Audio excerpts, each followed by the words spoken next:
بسم اللہ الرحمن الرحیم۔ السلام علیکم۔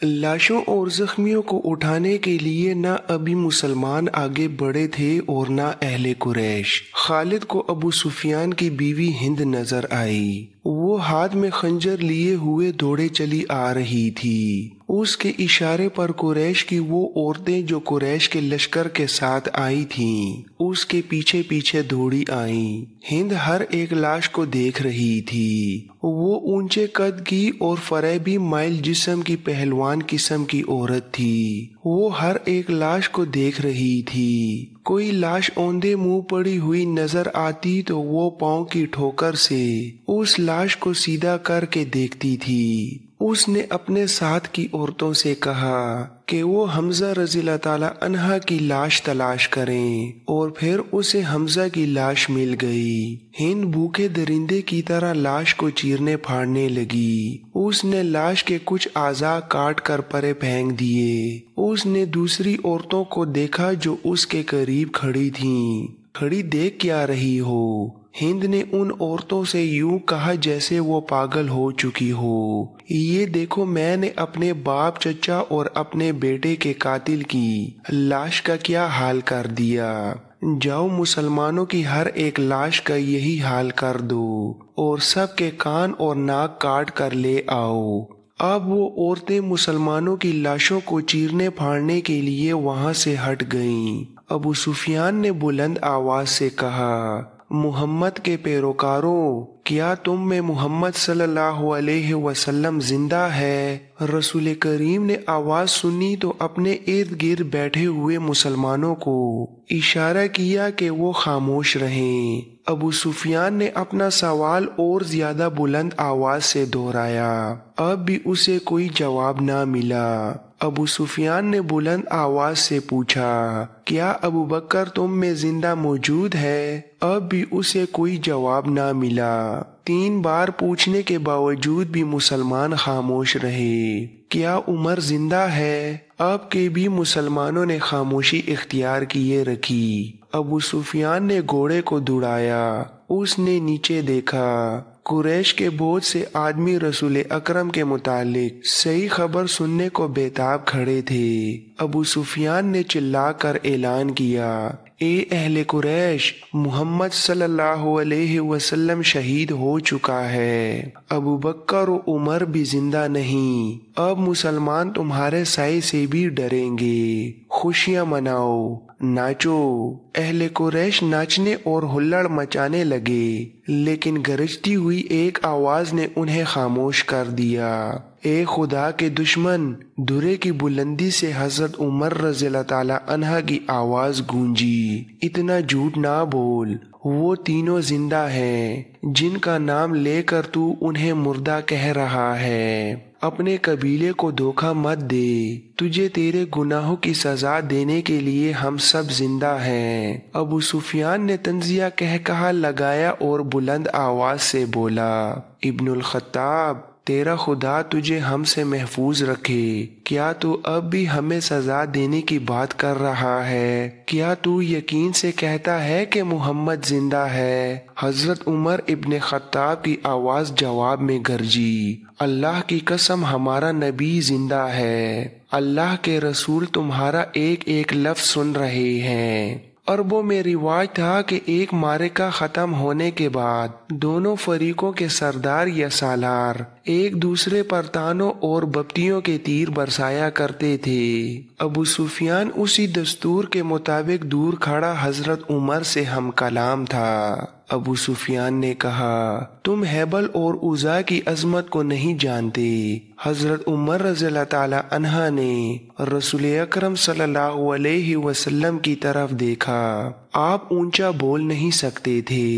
آپ نے حضرت عمر کو بتایا کہ وہ ابو سفیان کو کیا جواب دیں۔ حضرت عمر نے بلند آواز سے کہا، او باطل کے پجاری، اللہ کی عظمت کو پہچان جو سب سے بڑا اور سب سے زیادہ طاقت والا ہے۔ ابو سفیان نے کہا، ہمارے پاس ہیبل جیسا دیوتا اور عزا جیسی دیوی ہے، کیا تمہارے پاس کوئی ایسا دیوتا یا دیوی ہے؟ رسول کریم نے حضرت عمر کی زبان سے کہلوایا، ہمارے پاس اللہ ہے۔ جو حضرت عمر رضی اللہ تعالی عنہ نے بلند آواز سے کہا، تمہارا خدا کوئی نہیں، جنگ کا فیصلہ ہو چکا تھا، تم نے بدر میں فتح پائی تھی، ہم نے اس پہاڑی کے دامن میں تم سے انتقام لے لیا، اگلے سال ہم تمہیں بدر کے میدان میں ہی مقابلے کے لیے للکاریں گے انشاءاللہ۔ حضرت عمر نے رسول اللہ کے الفاظ بلند آواز سے دہرائے، اب تمہارے ساتھ ہماری ملاقات بدر کے میدان میں ہی ہوگی۔ ابو سفیان نے گھوڑا موڑا، گھوڑا 2 قدم ہی چلا ہوگا کہ اس نے گھوڑے کو روک دیا۔ ابو سفیان نے آپ کے ذرا ٹھہری ہوئی آواز میں کہا، اے عمر، ابو بکر اور محمد، تم جب میدان سے اپنی لاشیں اٹھاؤ گے تو تمہیں کچھ ایسی لاشیں بھی ملیں گی جن کے اعضاء کٹے ہوئے ہوں گے اور انہیں چیرا پھاڑا گیا ہوگا۔ خدا کی قسم، میں نے کسی کو ایسا کرنے کا حکم نہیں دیا تھا، اور میں نے تمہاری لاشوں کے ساتھ یہ سلوک بالکل بھی پسند نہیں کیا۔ اگر اس کا الزام مجھ پر عائد کرو گے تو میں اسے اپنی توہین سمجھوں گا۔ ابو سفیان نے گھوڑا موڑا اور گھوڑے کو ایڑی لگا دی۔ چلتے چلتے خالد کے گھوڑے نے اپنے آپ ہی رخ بدل لیا۔ خالد نے گھوڑے کو نہ روکا، وہ سمجھ گیا کہ گھوڑے نے پانی کی مشک پا لی ہے۔ کچھ دور جا کر گھوڑا نیچے اترنے لگا۔ خالد کو یہ مقام یاد آ گیا۔ جنگ احد کے بعد واپسی پر قریش نے کچھ دیر یہاں پر قیام کیا تھا۔ نیچے پانی کا خاصا ذخیرہ موجود تھا۔ گھوڑا بڑا تیزی سے گھاٹی اتر گیا اور پانی پر جا رکا۔ خالد گھوڑے سے کود کر نیچے اترا اور دوزانوں ہو کر چلو بھر بھر کر اپنے چہرے پر پانی پھینکنے لگا۔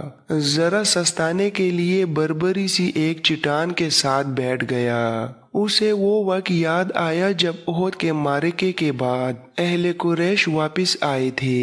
انہوں نے مدینہ سے کچھ دور آ کر قیام کیا تھا۔ اس قیام کے دوران قریش کے سردار اس بحث میں الجھ گئے تھے کہ واپس مکہ پہنچا جائے یا مسلمانوں پر ایک اور حملہ کیا جائے۔ صفوان بن امیہ نے کہا تھا، ہم شکست کھا کر نہیں آئے، اگر تم یہ سمجھتے ہو کہ مسلمانوں کی حالت بہت بری ہے تو اپنی حالت دیکھو، ہماری حالت بھی اچھی نہیں ہے۔ اب مسلمانوں کے ساتھ اتنی جلدی لڑنے کا خطرہ مول نہیں لینا چاہیے، ہو سکتا ہے قسمت ہمارا ساتھ نہ دے۔ جب یہ بحث جاری تھی تو قریش کے کچھ آدمی 2 مسافروں کو پکڑ کر سرداروں کے سامنے لے آئے۔ انہیں بتایا گیا کہ یہ دونوں آدمی جو اپنے آپ کو مسافر کہتے ہیں ہمارے خیموں کے ارد گرد گھوم پھر رہے تھے، اور ہمارے 4-5 آدمیوں سے انہوں نے پوچھا کہ تم لوگ کہاں جا رہے ہو۔ ان دونوں نے ابو سفیان اور دوسرے سرداروں کے سامنے بھی یہی بیان دیے کہ وہ مسافر ہیں، اور کسی جگہ کا نام لے کر کہا کہ وہ ادھر جا رہے ہیں۔ ابو سفیان کے حکم سے ان کے پھٹے پرانے کپڑے جو انہوں نے پہن رکھے تھے اتروائے گئے تو اندر سے خنجر اور تلواریں برآمد ہوئیں۔ ان سے پوچھا گیا کہ تم نے یہ ہتھیار چھپا کر کیوں رکھے ہیں؟ خالد کی نظر بہت تیز تھی، اسے شک ہوا کہ یہ مسلمانوں کے جاسوس ہیں۔ ان دونوں کو قریش کی فوج کے سامنے کھڑا کر دیا گیا اور پوچھا گیا کہ انہیں کوئی پہچانتا ہے؟ 2-3 آوازیں آئی کہ ہم انہیں پہچانتے ہیں، یہ یثرب مدینہ کے رہنے والے ہیں۔ قریش کے آدمی نے اٹھ کر کہا، اس ایک کو میں اچھی طرح جانتا ہوں، اسے میں نے اپنے خلاف لڑتے ہوئے دیکھا تھا۔ ابو سفیان نے ان دونوں سے کہا، تم اپنی زبان سے کہہ دو کہ تم محمد کے جاسوس ہو اور جاؤ، میں تمہاری جان بخشی کرتا ہوں۔